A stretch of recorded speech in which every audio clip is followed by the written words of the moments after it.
บายดีเด้อพี่น้องทั้งหลายอันนี้อยู่เมืองวอโรดเดลูธมินนิโซตาเบิ่งเด้ออันนี้เหือใหญ่ๆมาสิผ่านเขาเอาอันนั้นลิฟต์นี้ขึ้นเห็นบ่เขาดึงขึ้นแล้วบัดนี้เหือใหญ่มันสิมาเหือนี้ท่านี้เป็นท่าใหญ่ที่สุดอยู่ในอเมริกามันมี3เลขเลขจังจ้อยเลขหยังเลข Superior เลข Ontario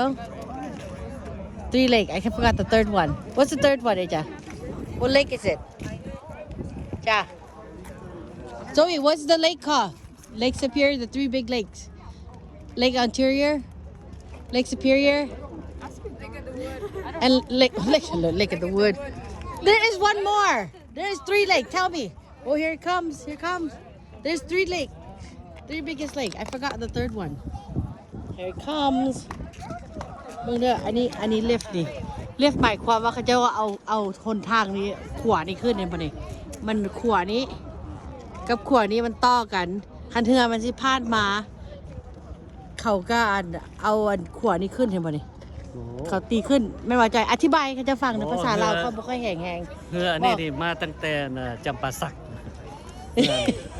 จำปาสักมันเป็นปักเสวะแล้วมาแต่ปักเซเฮือมาจากปักเสเขาสิข้ามแล้วมันจักเดือนที่เขาสิมาฮอดนี่บ่นี่มันกำลังมาเลยนี่เหือใหญ่มาแล้วโอ้บาดสิโธเจ้าเอ้ยใหญ่ที่ใหญ่ว่าเหือนี่เบิ่งพุ่นน่ะเบิ่งเหือค่ะใหญ่ที่ใหญ่ว่าถ้าเบิ่งเนื้อมันมาอันนี้ก็คือขัวกำลังขึ้นนี่Oh, I won't take the picture. I pass. I pass it. พวกอพยพมาจากเมืองลาวมาจากอเมริกาอยู่นี่อพยพเลยพวกนี้เขาจะบ่ฮู้เขาจะเป็นซิติเซนหรือบ่เป็นเด้อบ่เบิ่งเอาเองเว้ยนี่ผู้ใดขึ้นว่าบ่เป็นแล้วก็ตัดสินใจเองเด้อ Kaki Waki channel guys. Nah, I can't put that on Facebook. Why? Now I have to figure out how to edit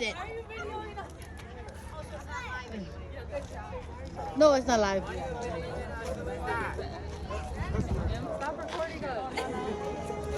Oh, here it comes, here it comes. What is coming? Oh.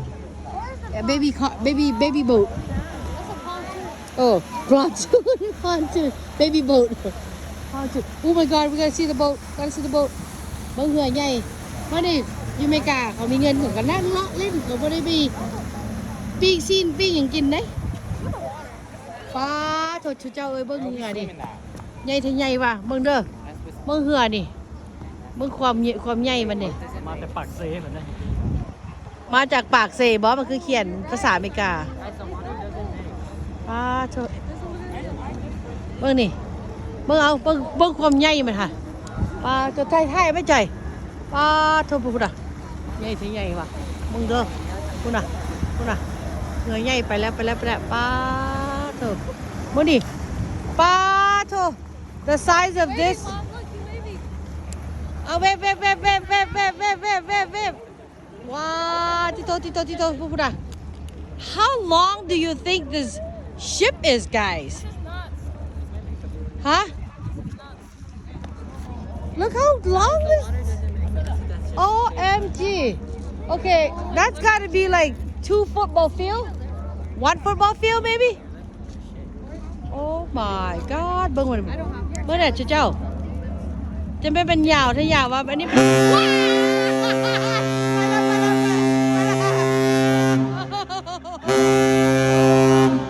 แล้วเด็กน้อยเขาย้ายเขาไปแล้วโอ้ my เบิ่งใหญ่สิSay hi! Oh my goodness! เบิ่งกันนะใหญ่ที่ใหญ่ว่า Oh my goodness! ฮ้องโธ่ไปแล้วเลิกก็ได้ป้าโธ่เบิ่ง size that engine เบิ่ง engine เราดิเหือยางกิโลเบิ่งเด้อแต่ปากเซเจ้าฮู้ได้ว่ามาจากปากเสว่าไปทุชีพทุแดนหลายบ่ ใส่เวลาโดนเติมแล้วส่วนสิ ไอ้จะได้ไปที่เรือมันสิลงนี่หัวอันนี้มันสิลงนะบาทนี่ โอ้ยังถ่ายอีกลำหนึ่ง ใช่ อีกลำหนึ่ง อยู่ใช่ พุ่นมาแต่เสียงขวงแล้วนะ โอ้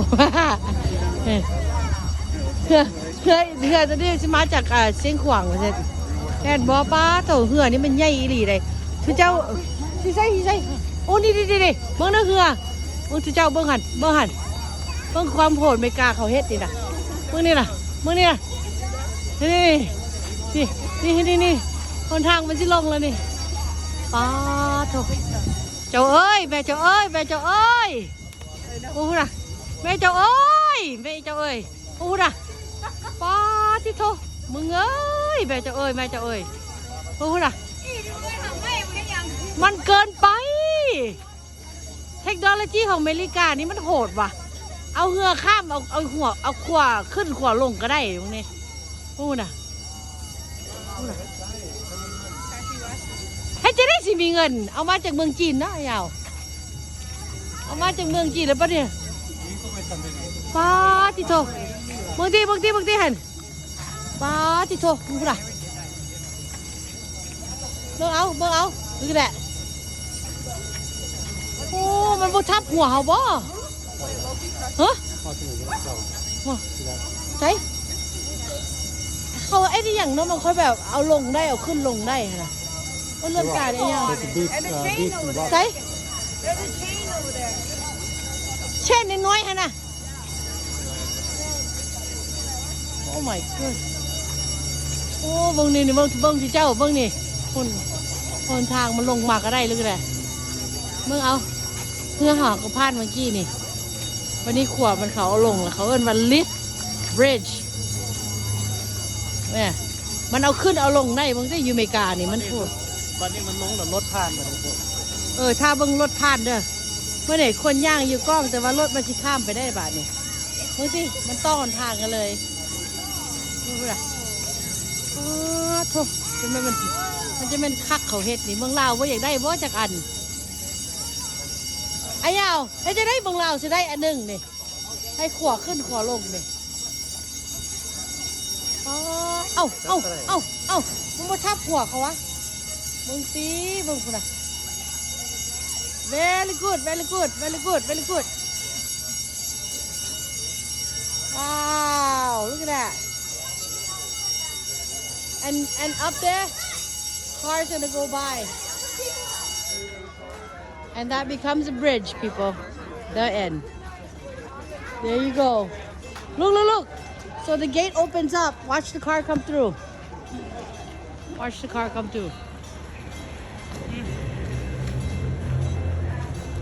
look see look she's riding her bike across the bridge now look at that and cars are going past okay that's it อายาว I think the guy sit up there he don't want to go oh right there they're in that little house นี่ดิคนขับรถกับผู้คนอยู่ในเฮือนสูงน้อยๆนี่มันอยู่กลางขัวนี่เบิ่งขึ้นเบิ่งลงว่ะมันได้ขัวข้ามเลยบ่ได้เขา control อยู่นี่เด้อOkay, thanks for watching. We'll go for a tiny walk. So our options are Done. They're over there Tour the man, y'all. Vote the man. Khaki wacky channel,นี่น่ะว่าเขาจะฟังนะแม่อยู่ใส่แบบใดอยู่บ้านอย่างนี้บอกเขาเจ้าได้ไหมปักใส่อีกแหละป้าเถอะเบิ่งเด้อเจ้าเพื่อหันยาวประมาณจังไหนยาวเพื่อพลาดไปเมื่อกี้นี่ฮอตบ่ฟุตบ่เฟี้ยวหนึ่ง นี่อีกลำหนึ่งมาแต่เสียงขวงที่ขาดผ่านไป วันฟุตบ่เฟี้ยววันฟุตบ่เฟี้ยวเนาะคันอยู่เมืองลาวเขาว่าในไหนของภาษาลาวว่าวันฟุตบ่เฟี้ยวนี่ สนามเตะบาส อันความยาวของเรือที่มันผ่านไปเมื่อกี้นี่ the length of the boat passing through that bridge was about 1 football field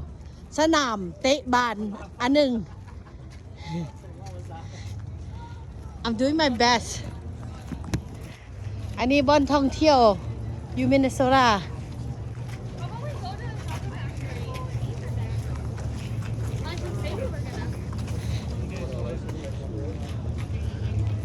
มาเลาะมาเที่ยวเบิ่งเอาเด้อ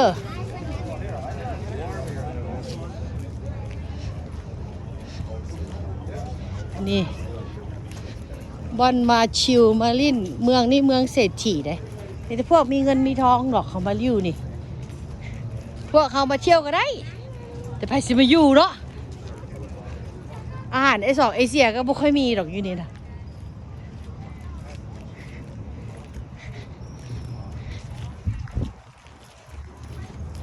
คนมาหาย่างเลาะย่างเล่น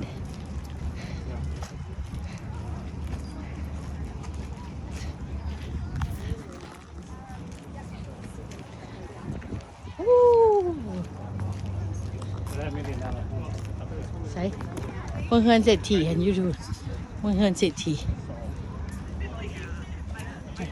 พวกเขามาแต่งงานอยู่ที่ถ่ายรูปก็มีวะนี่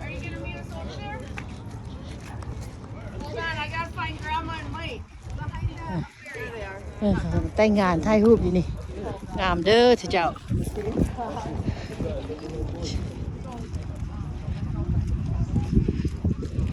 พามาลินพามาเลาะมาลินพาแฟมิลี่มาลิน danger หมายความว่าห้ามลอยน้ำ or wading I don't know what that means ห่วยใจอธิบายได้ไหมเมื่อยได้เว้ยว่าเจ้า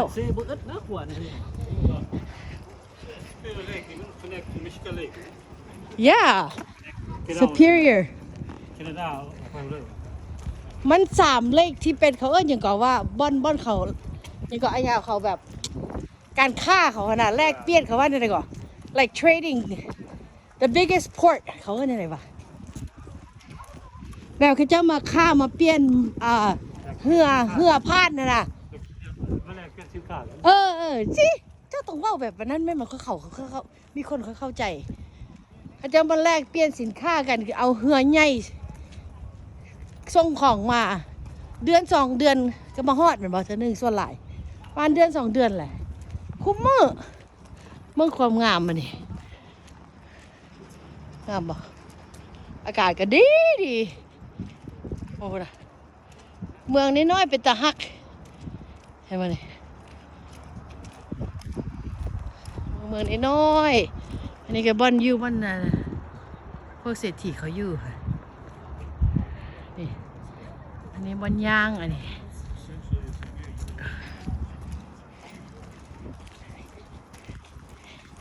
นี่เขาย่างมาเล่นไปเฮือนไลท์เฮาส์ก็แบบเข้ามาจากทะเลเมื่อกี้นี่จะออกไปทะเลเป็นพวกที่ส่งเขาสินค้าส่งเข้ามาเขาก็ผ่านนี่แหละนี่ลืมมาบอกให้เบิ้งมึงเด้อใจเบิ้งนี่มันเข้ามานี่ซีเขามาผ่านเนี่ยบอกมันกลายเป็นหนทางแล้วนี่อันนั้นนี่คือว่าในน้อยแต่ว่าเหือบักใหญ่ๆมันผ่านไปผ่านมาได้ออกไปแหละมันจะไปทะเลใหญ่ละบาด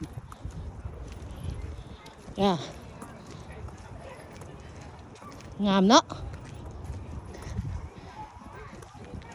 ว้าว look at that สิพวกงามเลยเป็นตะฮักเป็นตะแพง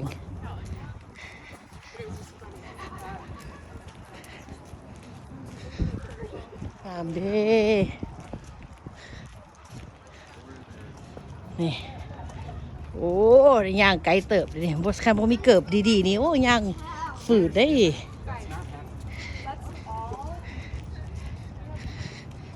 เนี่ยครอบครัวจะค่อยมาลิ้นมาเที่ยวนำกันกลุ่มนี้แหละลูกหลานก็มาลิ้นมาม่วนโอเคลีเดอร์ปลาเถอะ